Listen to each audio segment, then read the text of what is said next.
Assalamualaikum warahmatullahi wabarakatuh. Selamat pagi semuanya. Gimana nih kabarnya? Semoga kita selalu ada dalam lindungan Tuhan Yang Maha Esa dan selalu diberikan kesehatan untuk menjalani hari-hari.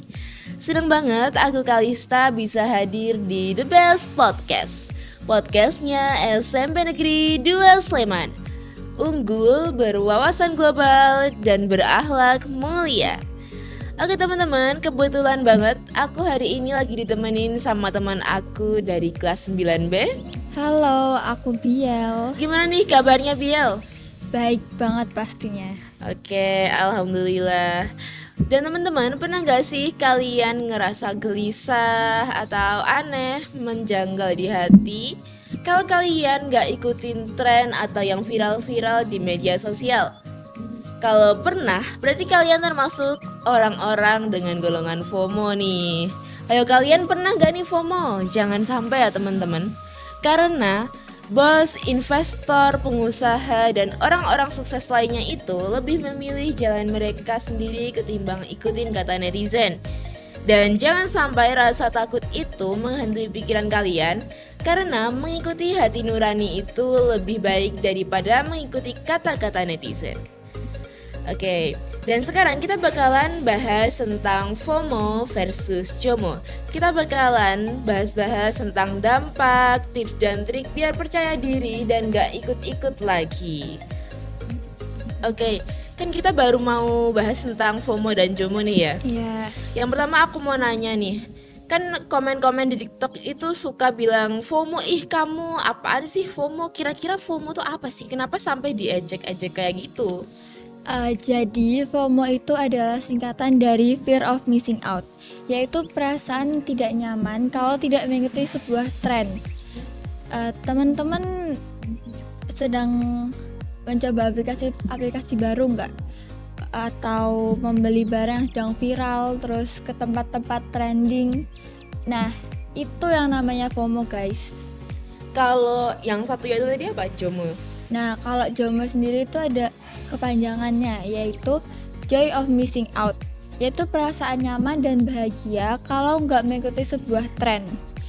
Orang-orang yang memiliki sifat JOMO ini tahu mana yang benar-benar dibutuhkan daripada yang nggak dibutuhkan, kayak cuman barang-barang lucu yang karena viral. Berarti itu lebih ke sifat-sifat remaja nih ya? Iya. Kira-kira kenapa nih kok remaja-remaja sering FOMO? Karena kita sering melihat media sosial kan. Terus setiap hari pasti ada aja teman-teman kita yang memposting foto liburan mereka, membeli barang baru, atau mengikuti tren terbaru. Tanpa sadar kita mulai membandingkan diri sendiri dengan orang lain. Dari jawaban kamu tadi itu berarti FOMO selalu berdampak buruk ya? Enggak, sebenarnya enggak. Kadang FOMO itu bisa memotivasi kita untuk belajar hal baru atau mencoba pengalaman positif. Tapi kalau berlebihan, kita bisa menjadi boros, mudah cemas, dan bahkan kehilangan rasa percaya diri kita sendiri. Oh gitu ya. Berarti kalau mau mencegah FOMO itu kan kita harus tahu tanda-tanda awalnya nih sebelum kejadian beneran. Tanda-tanda FOMO tuh kira-kira apa? Tanda-tandanya itu terlalu sering scroll media sosial gitu. Terus merasa sedih kalau nggak ikut kegiatan teman, memaksa membeli barang-barang yang sedang viral, takut tidak dianggap keren, dan sulit menikmati apa yang udah kita miliki. Berarti FOMO tuh kayak merepotkan banget dan negatif banget ya. Jadi kayak gimana cara mengatasi FOMO itu sendiri? Mengatasinya sih cukup mudah ya guys. Jadi kayak membatasi waktu bermain media sosial aja, terus fokus pada tujuan dan kebutuhan sendiri, bersyukur dengan apa yang sudah kita miliki, pilih teman yang memberikan pengaruh positif, dan ingat bahwa tidak semua yang ada di media sosial adalah kenyataan.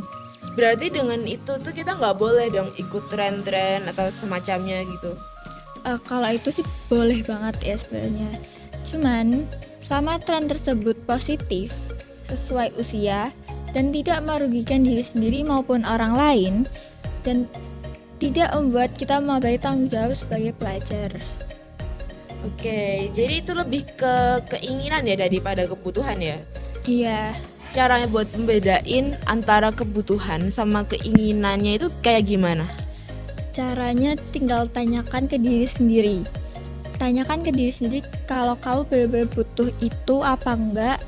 Tanyain ke diri sendiri, apakah kamu itu membeli barang itu karena teman-teman beli, dan tanyakan apakah barang atau aktivitas ini bermanfaat untuk diri sendiri atau enggak. Kalau jawabannya hanya karena takut ketinggalan tren, mungkin itu lebih ke keinginan daripada kebutuhan. Berarti kalau FOMO itu dampaknya lebih ke buruk gitu ya. Iya, Jadi kayak merugikan gitu kan. kadang merugikan, kadang enggak. Kalau JOMO berarti menguntungkan dong. Iya, cenderung lebih menguntungkan. Karena kita menjadi lebih tenang, tidak mudah terpengaruh, lebih hemat, lebih percaya diri, dan bisa fokus mengembangkan potensi daripada sibuk mengejar pengakuan dari orang lain. Oke, setelah ngobrol-ngobrol kita hari ini, kira-kira apa nih pesan dan kesan dari kamu untuk penonton-penonton kita? Dari kamu apa nih kira-kira? Pesanku buat kalian semua, menjadi diri sendiri jauh lebih penting daripada selalu mengikuti sebuah tren. Tidak semua hal yang viral harus kita ikuti. Jadilah pribadi yang bijak dalam menggunakan media sosial, berani berkata tidak pada tren yang negatif, dan fokus menjadi versi terbaik dari diri sendiri. Oke, terima kasih buat teman-teman yang udah nonton ngobrol-ngobrol kita hari ini. Semoga ngobrol-ngobrol kita hari ini bisa bermanfaat bagi kalian semuanya. Dan jangan lupakan podcast kita yang berikutnya karena tentunya bakalan lebih asik dan lebih menarik. Aku mewakili kru-kru yang bertugas. Mohon maaf bila ada kesalahan. Saya tutup. Wassalamualaikum warahmatullahi wabarakatuh. See you.